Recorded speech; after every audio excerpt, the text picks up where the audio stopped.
Hi, I'm Anshu Sharma. This is part 4 of series of talks on toxic relationships.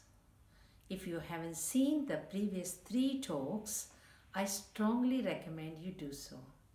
For your convenience, I have included the link in the description box. When we choose to deal with toxic relationships and not run away, we emerge various qualities in us. These qualities are lying dormant.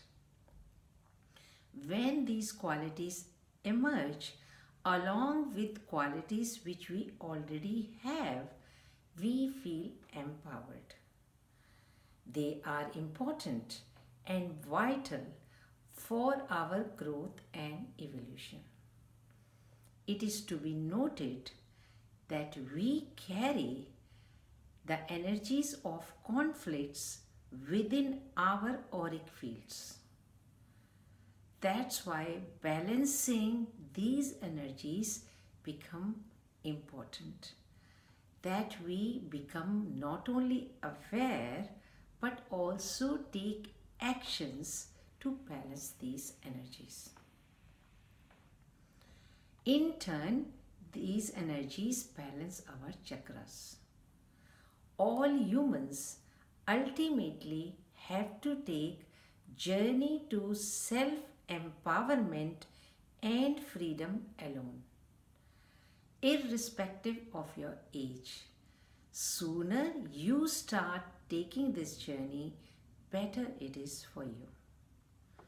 In this talk, we are going to throw some light on various issues we come across when we deal with our families, groups, and societies as a group. Loyalty.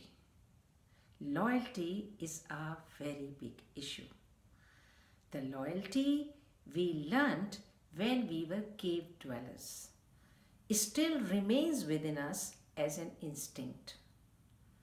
We feel naturally drawn to our families, circle of friends, associates, and even nationalities, even if we do not know them. We feel bonded. Underneath all tribal favors, which we fail to see, are group expectations, which we are expected to follow.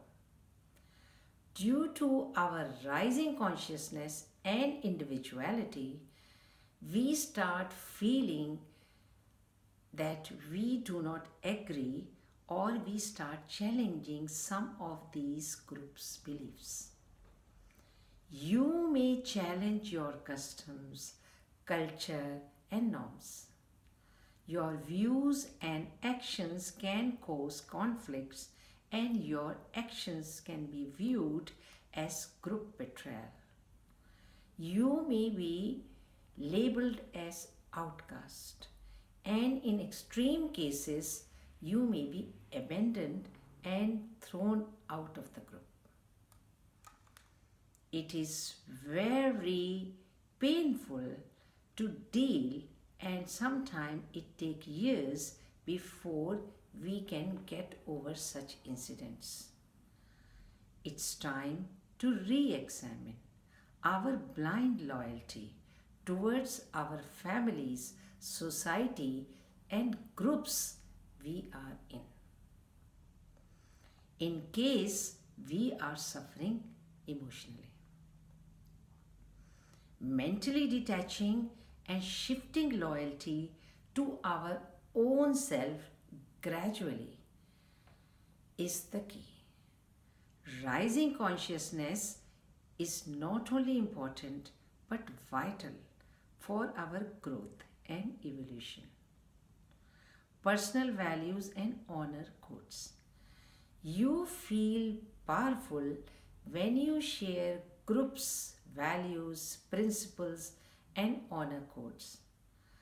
But you may face criticism and condemnation when you don't.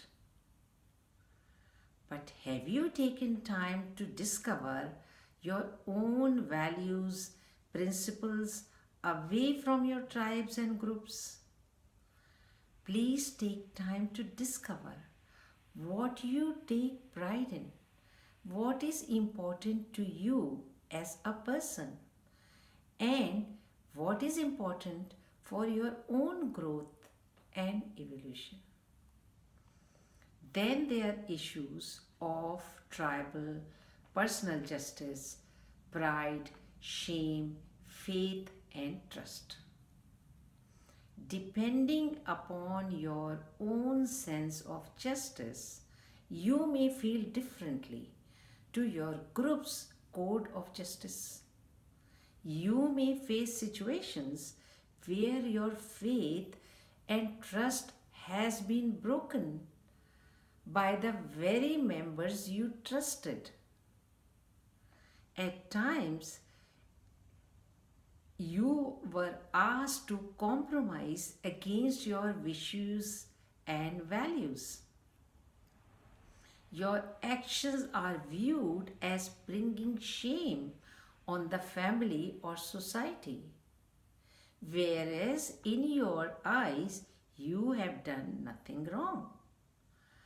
Are you taking time to discover your own personal code of justice and stick by them?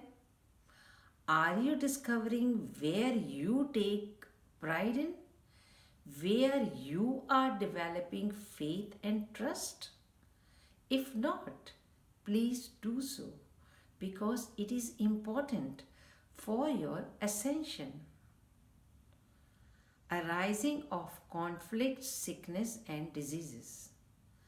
Coming under tribal line of fire is very painful. You may feel a sense of betrayal, abandonment, anger, suffocation, and even humiliation. Sometimes it takes a lifetime to rise above resentment and bitterness. When you are truly able to forgive and forget and move on. Fear of survival may also creep into your psyche, and you may suffer from anxiety, fear, and restlessness. If you do not address these issues and you find yourself mentally or emotionally suffering, then you may be losing energies from your chakras and inviting physical disease. In part 2 of this series, we discussed under various situations you experience negative emotions and a desire to break free. In part 3, we discussed some short-term and long-term measures you can take to balance your chakras. So we are not going to repeat them in this talk. If you haven't listened to these talks, please do so. Also for future talks, please press the subscription button and also the bell button so that you are notified. Let us now look at the brighter side and see how you feel when your first chakra is balanced. You start taking responsibility in your life. You feel secured, grounded, and stable. You become responsible towards your finances. You become responsible towards your personal and family life. You feel healthy in your immune system, legs and feet, and you are able to move forward confidently. Finances get balanced. You are comfortable in your sexual encounters. Sex becomes an act of love making. Your relationships improve. You raise your vibration and rise to a higher octave of consciousness. Your fears get replaced by self-love and love for all. Joy and happiness returns in your system. And finally, Goddess Kundalini awakens and begins to rise. Isn't it wonderful?